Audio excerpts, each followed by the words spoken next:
Have you ever wondered why some people stay calm in chaos while others crumble under the slightest pressure? You try to stay strong. You tell yourself to be tough, but then something small happens. A rude comment, a missed opportunity, a bad day, and suddenly you're spiraling. Your mind races, your emotions take over. You ask yourself, why can't I handle this?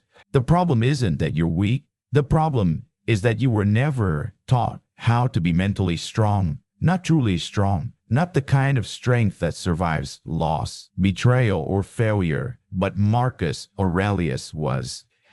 As emperor of the most powerful empire in the world, he faced war, plague, political enemies, and even the death of his children. And yet, his journal reveals no rage, no panic, just clarity, just priority, just power, rooted not in control over others, but in self control over himself. In this video, we'll uncover the Stoic practices that help Marcus Aurelius build unshakable mental toughness, and how you can apply them to rise above stress, fear, and uncertainty in your own life. It's time to stop breaking down and start standing strong. Let's begin. Number 1. Prepare for the day with clarity. Marcus Aurelius began each morning with a mental ritual. He did not jump into the day blindly. Instead, he took a moment to prepare his mind for what lay ahead. In his meditations, he wrote, "Today, I will meet people who are meddling, ungrateful, arrogant, dishonest, jealous, and surly." This was not a negative outlook. It was preparation by expecting resistance. He built resilience. He understood that the world would test him, and by accepting that reality, he was no longer surprised or shaken by it. This mental rehearsal gave him an advantage. He could anticipate challenges without becoming bitter or reactive.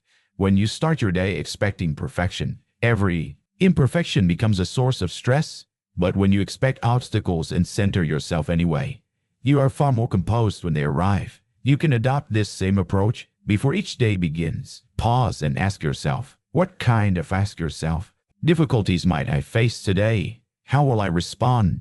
What kind of person do I want to be, regardless of what happens? These simple questions will help you start your day with clarity, not confusion. That clarity is what Stoics call strength. Number 2, focus only on what you can control. One of the most liberating teachings in all of Stoicism is this: you have power over your mind, not external events. This phrase, repeated by Marcus Aurelius, forms the backbone of Stoic peace. It reminds us that while the world might rage outside, the space within us remains ours to govern. So much of our suffering comes from trying to control what we cannot. We want others to behave the way we expect. We want traffic to disappear. Want every plan to unfold perfectly. And when they do not, we react with frustration, anger, or despair. But Marcus knew that peace comes when we draw a clean line between what is up to us and what is not. You cannot control whether the rain falls today, but you can control your attitude toward it. You cannot decide how others will treat you, but you can choose how you respond. This is not passivity. No, real power. Each time something irritates you today, pause and ask, is this within my control? If the answer is yes, take action. If the answer is no, release it. This is not easy, but it is essential. Wise. Number 3, live by a moral code, not by trends. The world is constantly changing. What is popular today might be forgotten tomorrow. Opinions shift and trends fade. Crowds shout one thing and then turn around and shout the opposite. Noise. Marcus Aurelius held to something deeper. He lived by a personal code, a set of virtues that guided his every decision. Justice, wisdom, courage, temperance. These were not just abstract ideas. They were daily tools. Marcus asked himself constantly, is this action just? Is this in line with nature? Does this align with reason and virtue? These questions anchored him.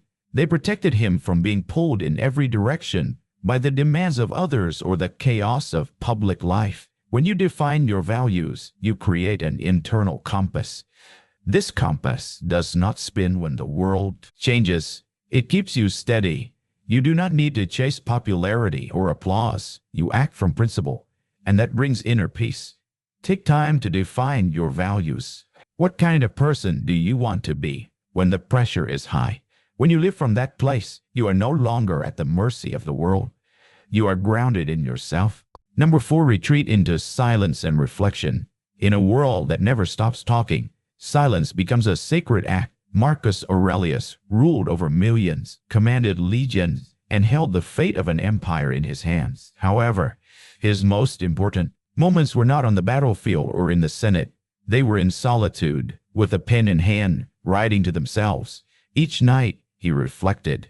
He asked what he had done well, where he had failed, and how he could improve. He did not do this to punish himself. He did it to sharpen his understanding and become a better man. This habit of introspection is at the heart of Stoic peace. Modern life overwhelms us with stimulation, notifications, headlines, opinions, distractions. Without moments of reflection, we forget who we are. We become reactive instead of intentional. We move quickly, but without direction. The solution is simple. Create time each day to be silent. No noise, no input, just you and your thoughts. Ask yourself what truly matters. Review your actions without judgment. Be honest, then set a better course for tomorrow. In that silence, you will find clarity, and from that clarity, peace will grow, not the peace that comes from escaping the world, but the peace that comes from understanding yourself within it. Number 5, use adversity as firewood. Fire feeds on obstacle. These words from Marcus Aurelius reveal a powerful Stoic truth. Life's hardships are not interruptions, they are fuel. Every challenge, every setback, every loss is a chance to grow stronger, to become more resilient, to transform pain into power. Marcus did not seek comfort. He welcomed adversity because he understood that it shaped him. Just as iron is forged in fire, character is forged in struggle. Not romanticizing suffering, it is refusing to be defeated by it.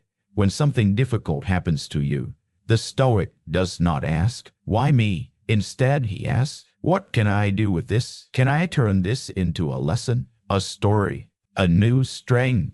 So, this mindset does not remove pain, but it gives pain a purpose. It allows you to suffer with dignity and to emerge wiser on the other side. You cannot avoid hardship, but you can decide how it shapes you.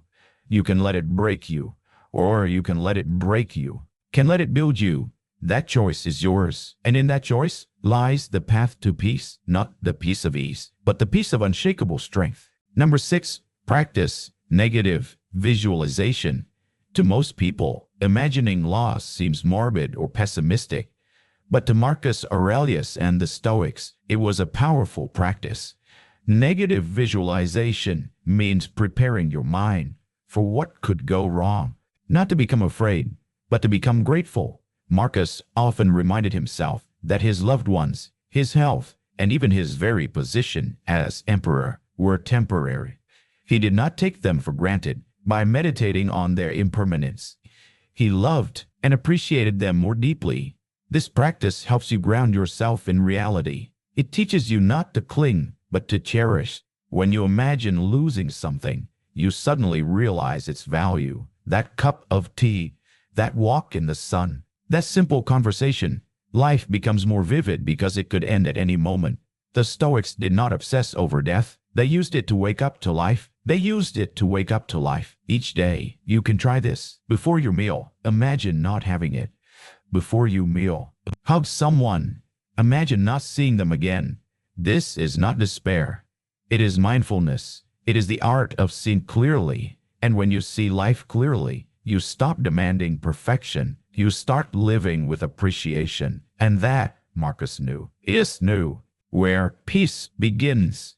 Number 7, remember death as a guide to life.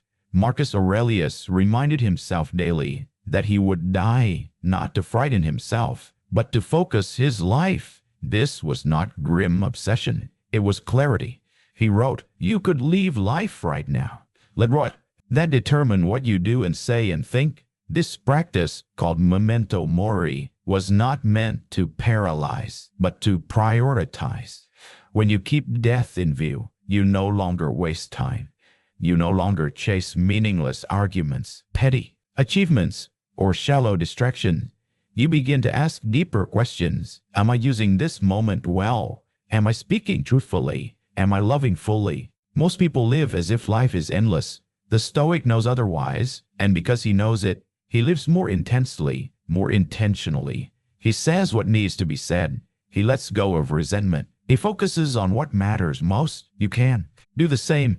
Begin each day not with dread but with remembrance. This might be your last sunrise. How will you spend it? If you knew time was limited, how would you show up? That awareness is not heavy. It is liberating. It frees you to live honestly and courageously. It brings you peace through presence. Number 8, detach from ego and external praise. As emperor, Marcus Aurelius was praised by thousands, yet in his writings, he warned himself constantly not to let praise corrupt him. He reminded himself, fame is meaningless. The crowd is nothing. Your worth is in your actions, not their approval. This is a powerful Stoic lesson. Detach from your ego. Detach from the need to be seen, to be liked, to be validated. The ego thrives on comparison. It wants to be valorized, admired, envied, and recognized. But Stoicism teaches that true peace comes when we stop playing that game. You are not your title. You are not your reputation. You are not even your success. You are your character. You are your choices. You are your discipline, your compassion, your honesty. This kind of detachment is not weakness. It is a strength. It allows you to act rightly, even when no one is watching. It frees you from the emotional roller coaster of external praise and criticism.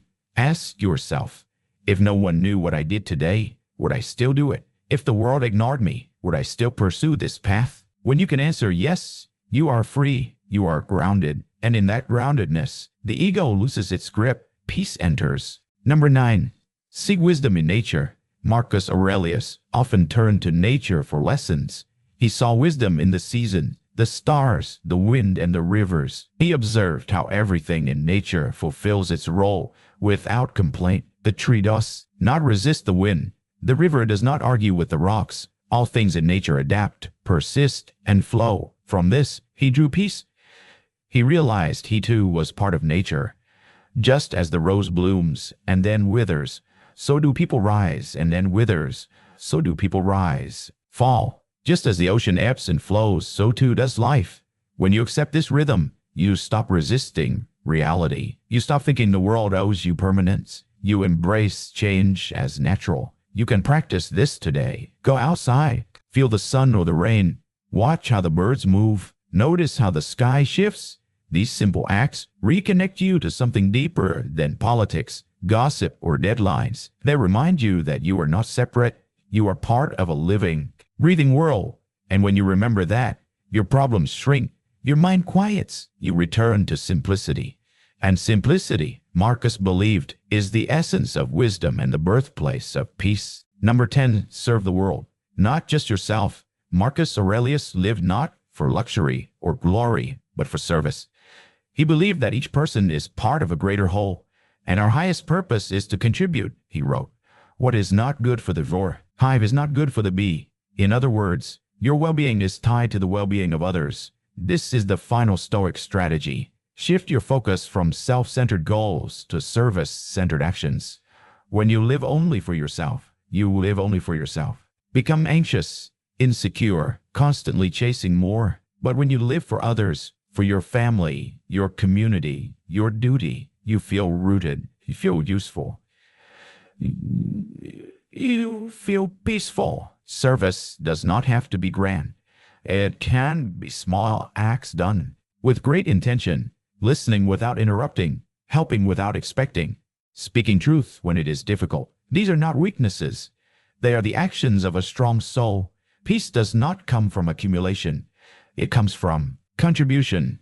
Do the right thing because it is right, not because it benefits you. When you act this way, you align with nature, virtue, and purpose, and in that alignment, the noise of the world fades. You become still. You become powerful. You become free. Chaos will always exist. The world will never be perfect, but you can still be at peace. Not because the storm has stopped, but because you have learned to stand still within it. Marcus Aurelius did not escape the pressures of life. He embraced them, faced them, and transformed them through Stoic practice. These 10 strategies are more than ideas. They are invitations to live with clarity, to act with courage, to reflect with honesty, to love without clinging, to die without regret. Start today. Choose one practice. Apply it. Live it. Because peace is not something you find out there. Peace is something you build in here, and it begins with you.